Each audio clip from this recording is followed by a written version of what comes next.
guys, welcome back to my channel. If you follow me on social media, then you will know why I sound how I sound. I am sick, unfortunately. I have had the sinus infection for the past week. So I've been at home laying down, taking medicine on top of medicine on top of medicine on top of tea on top of water on top of Gatorade and all this other stuff, trying to get myself together. So I am finally at the last couple of days of my sinus infection, and I finally have energy to do a video. So today's video is very different than what I'm used to doing. As you can tell from the title, this story is very personal. This will be the first time that I ever publicly talk about the situation. For 90% of my family, this will be their first time ever hearing this story. For 95% of my friends, this will be their first time hearing this story. So yeah, I have finally decided to talk about it because this can possibly help somebody who was in the situation like I was. And also, it's just me opening up and finally just being at peace with everything that has happened. I had a boyfriend, and we're going to call him Paul. And so me and Paul dated for about 8 or 9 months, and for the first beginning of it, it was great. It was awesome. It was, butterflies to, 18-year-olds in love, that we think.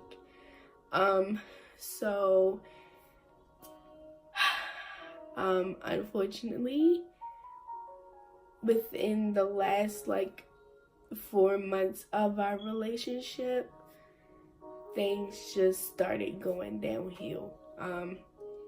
He became very abusive, and never physical, never physical, but he was very emotionally abusive and verbally abusive.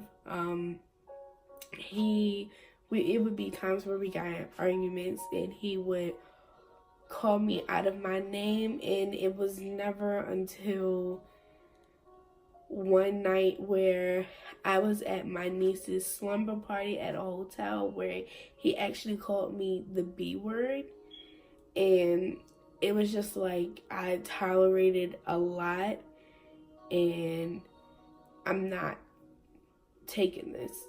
I'm not taking this at all. So he used to call me dumb. He used to call me stupid.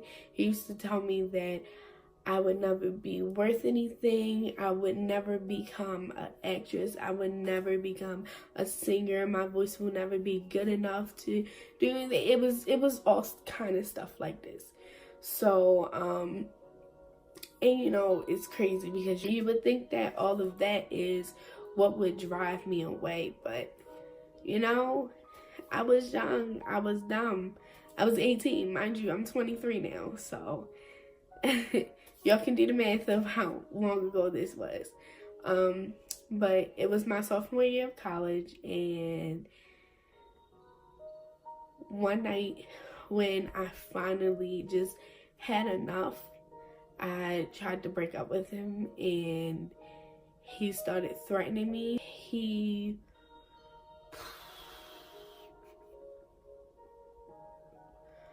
So I finally decided to go talk to security about it that next day, because it was 1 o'clock in the morning, and I just didn't know what to do about the situation.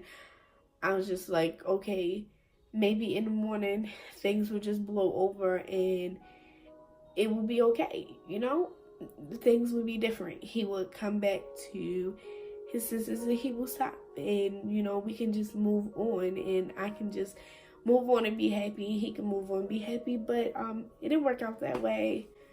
My brother told me that I needed to go and tell security because not only was he threatening my life, but he was threatening the lives around me. And Stevenson is a big campus. I went to security, and security texted him and was just like, hey Paul, this is security at Stevenson. Stop messaging her, leave her alone, stop threatening her, just stop.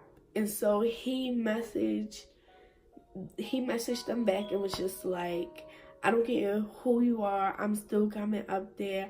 I don't give a F, and da da da da. I'm coming up there today, and da da da. So because of that, that's when things started to really take a left turn, because then that's when the police got involved. So the police wrote up a police report, got all of Paul's information, and then they told me that I needed to go to the courthouse to get a temporary peace order against him so that he would have to stay away from me, and that if he contacts me or if he tries to come see me, then he's going to be arrested. And so the temporary was until we went to court and actually got a full-blown peace order. He went on to tell his friends, and so he had his friends call me and threaten me. We went to court, and it was really no thinking about it, because I had all the evidence. He decided that he wanted to talk to me, but I told him no, and the judge respected that I did not want to talk to him, and he just gave his ruling. And of course, you know, I got my peace order against him, and that, you know, now I can finally just go my separate ways. I thought it was going to be easy getting past all of this, but it didn't. It didn't get easy. It's still not easy, but I'm at peace with the situation. Everything in my life at that moment had changed. I couldn't go nowhere by myself. I had to have security. If it wasn't security, then I had to have friends. And y'all know me, I don't have that many friends, especially at Stevenson. I didn't really have that many friends. It was just a lot, and I don't wish this type of situation on anybody, even my worst enemy. I don't wish this on anybody. I don't, because this is the pain that I have to deal with for the rest of my life. Ladies, if you are in that type of situation, please get out.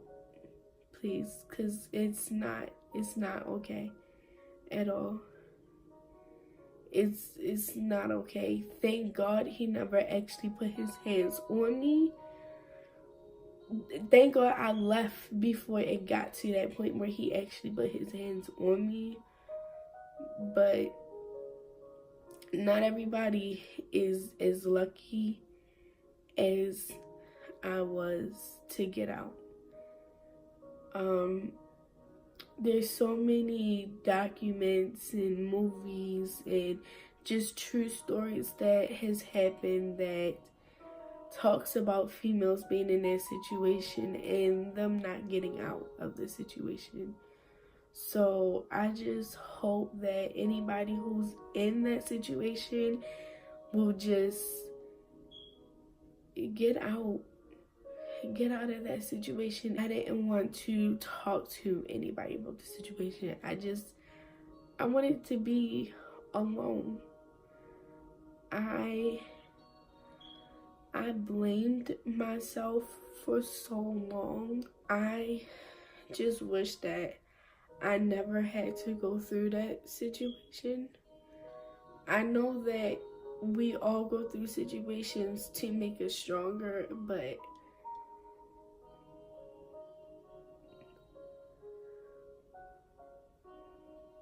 I don't care how stronger it made me. If I could go back and redo life, I would go back to where I met him. It has ruined me emotionally. I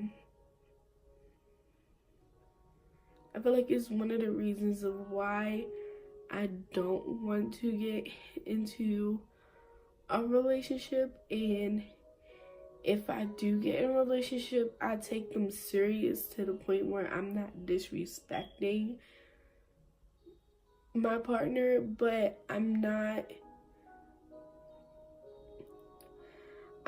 like looking in the long run with my partner at that moment. I'm just looking for something to happen, and as soon as it happens, it's just like, okay, I'm done. The first sign, I'm done.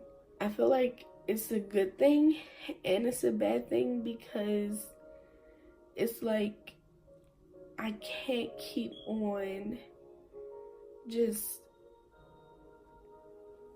cutting everything off, but I can't help it. I can't. I don't want to be in that situation again. So to avoid being in that situation again, I just, first sign of anything that could possibly lead to that, I'm just gone. Although I'm at peace with the situation, I still have a lot of stuff I need to get through emotionally with this situation. I don't think I could ever get back to that person who I used to be before.